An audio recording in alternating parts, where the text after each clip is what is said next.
আচ্ছা, জয়নগরের যে ব্যক্তিটা নাম কাজুদা হচ্ছে একটা কথা তুলেছে সবার কাছে যে টাকা ছাড়া ব্লগিং করতে দেবে না। তো এটা নিয়ে তুমি কি বলতে চাও?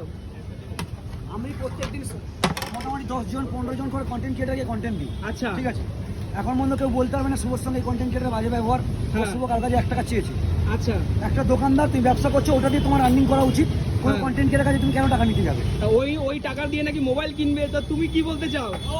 ব্যবসা করছিস ব্যবসা কর, ওখান দিয়ে টাকা কামিয়ে ফোন কেন, লোকে কেন ফোন কিনে দেবে? তার মানে এটা তো চাঁদা তুলে ফোন কেনা হলো। অবশ্যই এটা অন্যায়। সত্যি তো? মানে তোমার কাছে অন্যায় মনে হলো তো? অবশ্যই অন্যায়। ও জিও লাভলি। আচ্ছা, তার আগে একটা জিনিস বলি, এইখানে তুমি খাবার দাওয়াগুলো ছড়িয়ে রেখে চলে যাবে, এখানে কি নোংরা বসছে না? স্ট্রিট ফুডে পরে আচ্ছা, যতটা পাড়া মেনটেন করার চেষ্টা করি আমরা, হাইজিন মেনটেন করা অতটা হয় না। কারণ স্ট্রিট ফুডে ব্যবসা করলে একটুখানি তো একটু হবে। তাই? একদম। তুমি আজকে তো ভদ্র হয়ে গেল কেন? আমি আগাগোড়াই ভদ্র। ও জিও।